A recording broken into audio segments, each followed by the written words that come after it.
We are delighted to be joined here by Simon Hallett, who is speaking to us from California. Thank you very much for giving us your time. Good morning. Thank you. Thank you for inviting me. It's a pleasure to be here.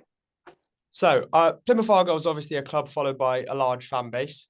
Is that one of the main reasons that you decided to purchase the club?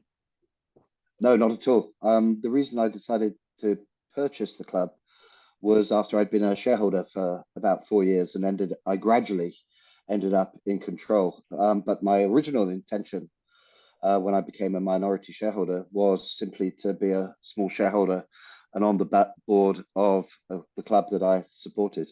I've been an Argyle fan since I was a kid, and the original intention was just to have a bit of fun. I never intended to be in control of the club. That's good to hear because it's always brilliant. People always want a fan in charge of their club because he always gives the best out of the club. So currently, Argyle are top of League One. They're flying high. In terms of recruitment, how much of a say do you have in that, or do you just leave that down to more of the other people in charge? I leave it down to the other people in charge. Um, it raises an interesting issue, though. Argyle is not governed in the same way as football clubs traditionally have been governed. Traditionally, the guy and it's always, of course, a guy, Yeah. who has the most shares is the chairman, and the chairman is effectively the executive chairman running the club. And historically, a lot of clubs didn't even have chief executives. Argyle is run much more like um, a, a listed company or a regular company. We have a board of directors who set strategy. I'm the chair of that board of directors. We set the overall strategy. We get updates from our chief executive, but the chief executive is the one who formulates the plan for implementing the strategy and actually making sure it happens. He's then held accountable by the board, again, of which I'm just the chairman. So when it comes specifically to the football side of things and recruitment in particular, the only thing that I have said is that Argyle is to get better at using data and to get better at effectively decision making. Everybody focuses on data analytics. It's quite fashionable these days, but it's really just a subset of how to make decisions more objectively rather than constantly going with your gut. So that's been part of what the board has demanded. But on a day-to-day basis, I literally find out about transfers about 20 minutes before the public does, when our club secretary says we are about to announce a signing. And in fact, when I'm in California, as I am today, I find out about transfers when I wake up in the morning, and you already know for 6 or 7 hours. So no, we do not interfere in the club on a day-to-day basis at all. Okay. So is it often that you ever get any feedback? Have you found that it's obviously due to Argyle's where Plymouth is in the country? Have you ever had feedback that it's a bit more difficult to attract players? Yes. I think Tony Pulis, who's a kind of who was a well-known Premier League manager, but also a manager of Argyle at one stage, talked about how it's so much easier to run a club in Stoke than it is in Plymouth because Granma's never more than 50 miles away. And Mhm. it really is an important thing, that people forget that footballers are they're young men, often with partners, families, always young families, and they don't have the family support groups around them to help with the family while they are often away for a couple of days in a row, particularly from Plymouth, where we travel on a Friday, and the team members, the first team members often don't get back till the early hours of Sunday. So it's a long weekend for their partners or wives. So we try very, very hard to build a support network around the players. Mhm. But it's hard. The players come and go. The players build their own support networks. Interestingly, we've heard a lot of feedback that being so far away from grandma uh, makes the players more united. They spend a lot of time together on the bus. The partners all have WhatsApp groups, and they end up being self-supporting.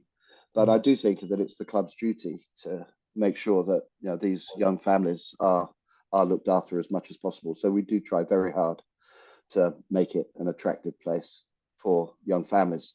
And when they come down here, of course, Plymouth And the West Country is actually a wonderful place to bring up a family, as Stephen Schumacher, our manager, has talked about in public. I agree with that. Someone from Cornwall myself, I am a big fan of Plymouth.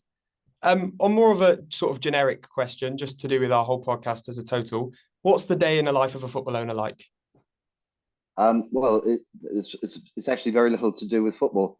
I kind of have two half jobs. My job as chairman of Argyle, which on a day-to-day basis means nothing. I occasionally talk to other owners. I get an update from our CEO once a week, or usually turns out to be about once every 10 days. And I pass on what he tells me to other members of the board of directors. But on a day-to-day basis, I don't have much to do with the club at all. Having said that, you've got to remember I'm a fan. And, I like to talk occasionally to our manager. I like to talk occasionally to our data analyst. It's a particular interest of mine. But I recognize that in doing so, I have to be very careful that they know that I'm talking as a fan, not as the majority shareholder or even as a director. So the other half of my job is that I'm now semi-retired from my job where I was chief investment officer of a kind of reasonably large investment firm, and I'm still involved with that. So much of my work day is spent, reading emails, catching up with people, making sure that everything's okay, and lending support to my successor as CIO at my firm. So, where I am in California, I'm here on grandchild duty. So, my wife has just come back from helping my daughter with the school run. And, this is my life is much more as a grandfather than as the chairman of a football club. Sounds like a nice life. It's a great life. Going back to Argyle, obviously, Argyle fans have always been a bit wary about other people coming into the club because obviously the issues of what happened in 2011 with administration. What sort of plans and promises do you have in place to make sure that nothing like that happens again? What actual plans? Well, I think the main way that we can guard against it is by being completely transparent. And I think at Argyle we publish our values, which are available on the website that I hope you've seen. Yeah. And one of those is transparency. So the last 4 or 5 years, we've gone to great lengths to make sure that our fans and anybody interested knows exactly what's going on at the club. We were the first, I think we were the first EFL club to publish full financial reports for the year ending in June, which were filed at Companies House. We changed our year end to be consistent with the rest of the league. We publish very full accounts when we're not legally obliged to. And I think that transparency means that the fans know what's going on at the whole time.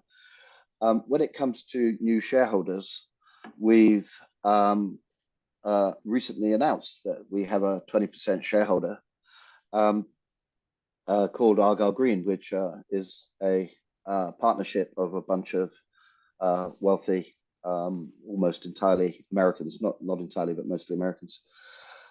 It's impossible to know when you get a new shareholder or when you employ somebody, for example, about their character. You can do due diligence, you can do deep searches, you can hire private investigators, you can do everything you can, but you never know enough. So what we've done in the case of Argyle Green is limit, which is the name of this partnership, is limit their holding in Argyle to 20%. At 20%, they get 2 seats on the board. We get to know them. We get to know their characters, not just their public faces. And I think as the years go by, they will probably end up with a greater shareholding, but only if we like what we see. And if we don't like what we see, they won't have any influence over Argyle at all. We'll just have taken their money. They'll have the shareholding, and that'll be it. As it happens, we're getting to know each other very well. We're becoming friends, and we're getting to the point where we do trust them. So I think trust is the key issue, and the trust of the fans is earned by being transparent, and the trust between shareholders is earned, I think, over time.